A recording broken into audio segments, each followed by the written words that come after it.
Hey, and we are live. That is so cool that my oven just did the little beep that lets you know that it is hot enough. My oven just did that little beep that lets you know it is hot enough. It's ready.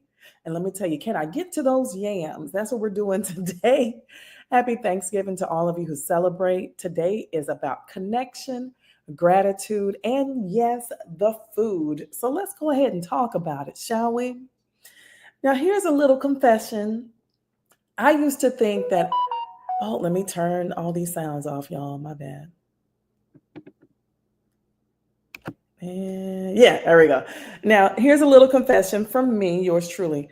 I used to think that I could keep up with my specific family tradition.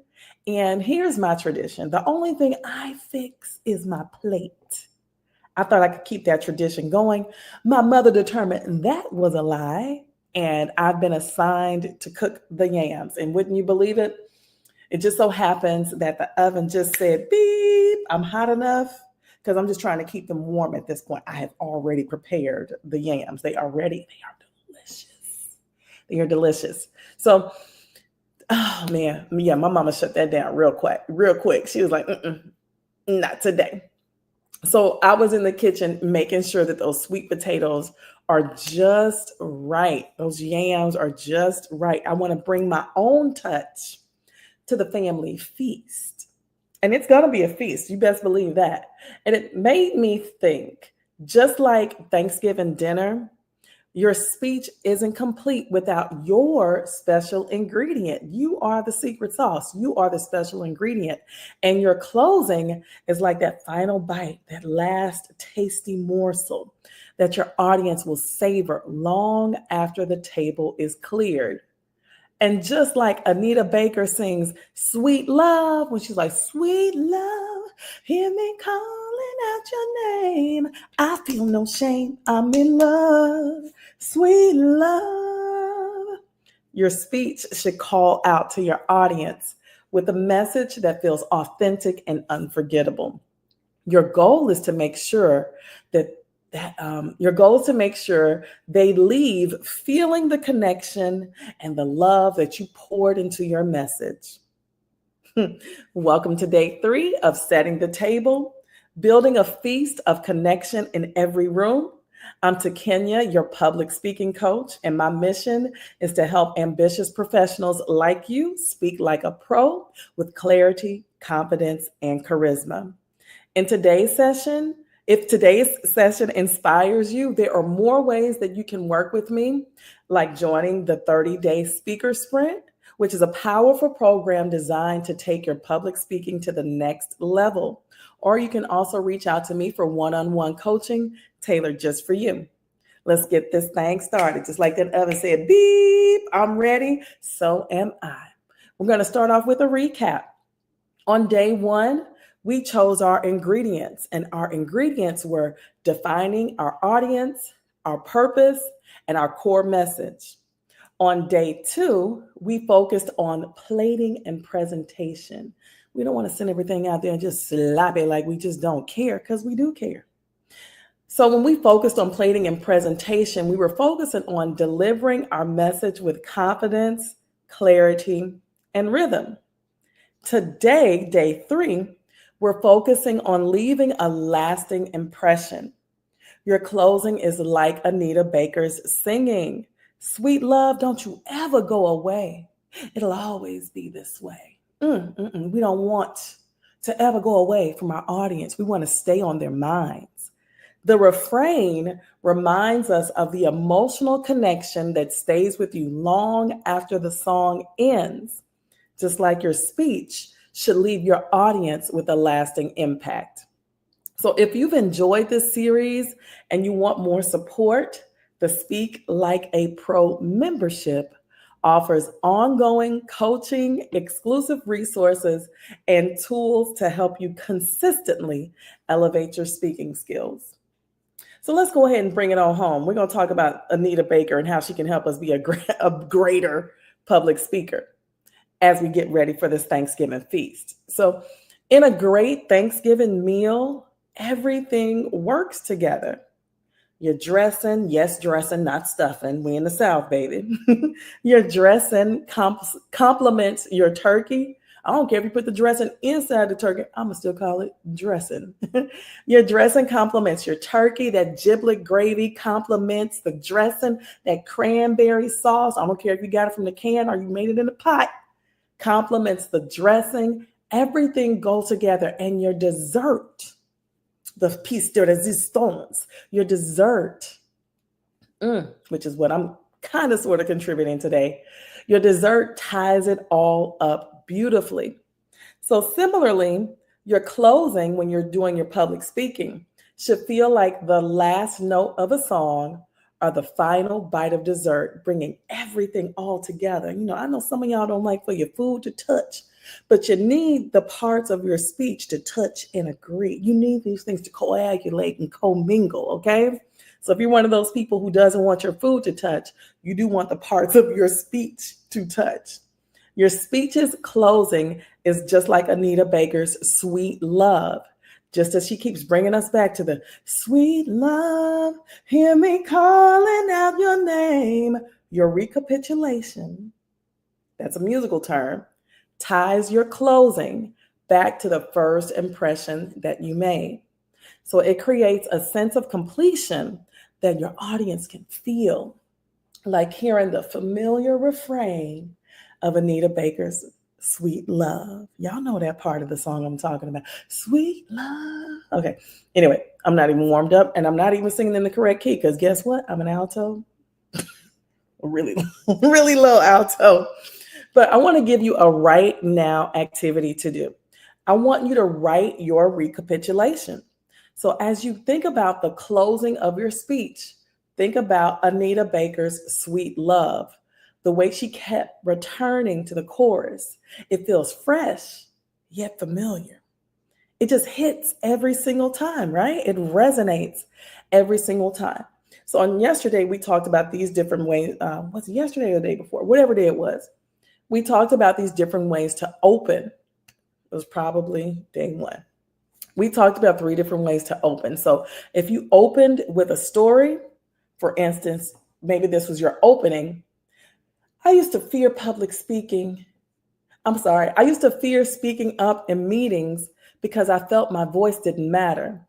One day I realized staying quiet was holding me back. So if that was your opener, your closer should be, your voice matters. Don't let fear hold you back. Step into your power because staying silent doesn't serve your growth or your audience. So that's if you opened up with a story. Let's say you opened up with a question.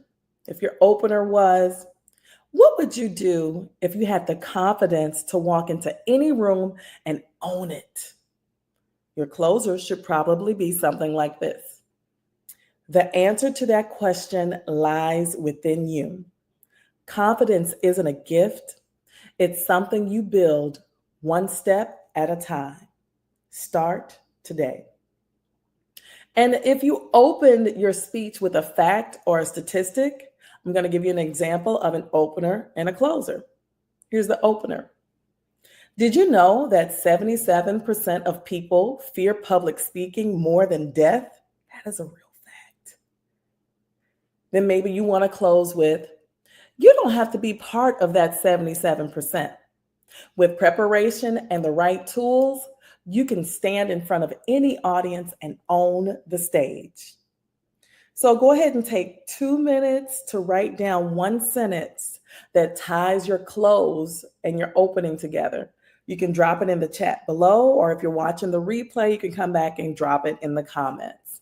Drop it in the chat and I'll help you refine it. If you guys are interacting with me, I can interact with you, but I'm always going to give you the best that I got. Hello, that's another Anita Baker reference. And if you need help creating speeches that flow seamlessly from open to close, my one-on-one Speak Like a Pro coaching offers personalized support to craft speeches that captivate and connect. Just reach out to me to learn more.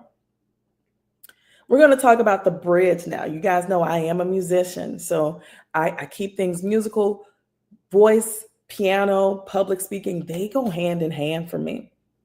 We're going to talk about the bridge because the bridge in a song is the transition from one section to the next.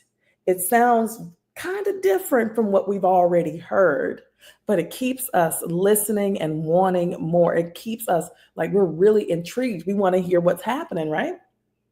So the bridge introduces something fresh while still staying connected to the main melody. In your speech, the bridge is your call to action, otherwise known as your CTA. It's the moment where you inspire your audience to take the next step. And your CTA should feel like Anita Baker's bridge in Sweet Love, where she sings, "There's no stronger love in this world. Oh, baby, no, you're my man. I'm your girl." See, it keeps us wanting more. Don't you know where you belong? This is where you belong. Okay? Come on with the Anita Baker references, y'all. It deepens the connection, it reaffirms your message, and it carries the listener to the final resolution.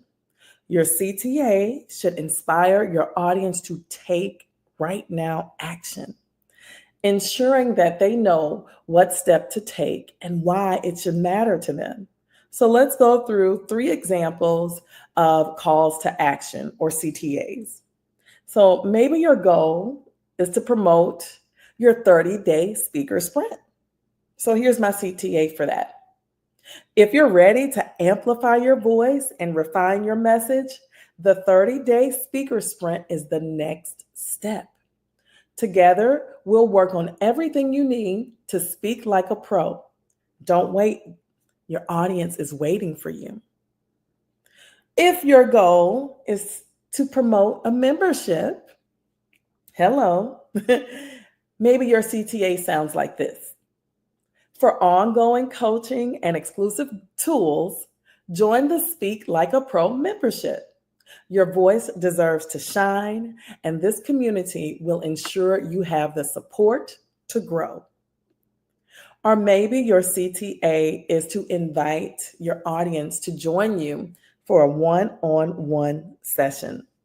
So maybe your CTA is, let's work together to craft a message that's uniquely yours. Book a session for one-on-one Speak Like a Pro coaching, and let's amplify your voice. Go ahead and drop your CTA below for me, and I would love to help you refine that or make it even stronger. That's what we're here for. I like to teach and do. It's not just me talking. I want to see you jumping in there with me too. So the outro of your speech is like that final bite of sweet potato pie. We ain't doing pumpkin pie around here. You will not find pumpkin pie on these premises. It ain't here. The outro of your speech is the final bite. It's that final bite of sweet potato pie, or it's the vamp in the song. It's the part that lingers in your mind and the hearts of your audience. So again, thinking about Anita Baker's Sweet Love vamp, she's like, "Don't you ever go away. It'll always be this way." Like it always ends. The chorus always ends with that. Those final notes leave this feeling of connection and warmth. She wants it to always be this way. It's a lasting impression that stays with you, and that's what your speech outro should do. So here's some examples of some closing lines that work for me, but I want you to work on your own as well. Here's one. If I was doing a speech on confidence, this would probably be my closing line. Confidence isn't given. It's built through preparation. Your voice deserves to be heard. Start building today.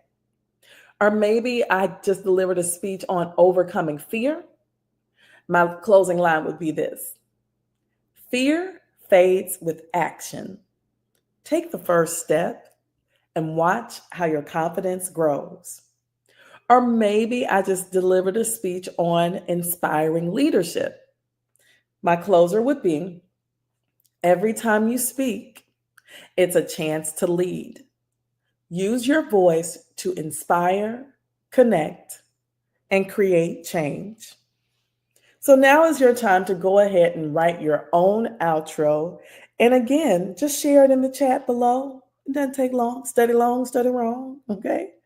And let me leave you with this: a great speech, like a great feast or Anita Baker's Sweet Love, isn't just about what you serve, it's about how you make people feel. Think about it. If Anita Baker was singing this song to you, there would be no doubt about who she loves and how she loves. You would know, oh, you would feel it in your soul. It's about how you make people feel, whether you're singing or delivering a speech. Your voice has the power to inspire, connect, and lead. So I encourage you to use it boldly. If you're ready to work together, let's amplify your voice and magnify your message. Your next audience is waiting. I am Takenya, your public speaking coach with a musical twist. I hope you guys are having a fantastic day with your family, loved ones, and all that good food. Y'all going to be good. I'll see y'all next week for another 3-day series.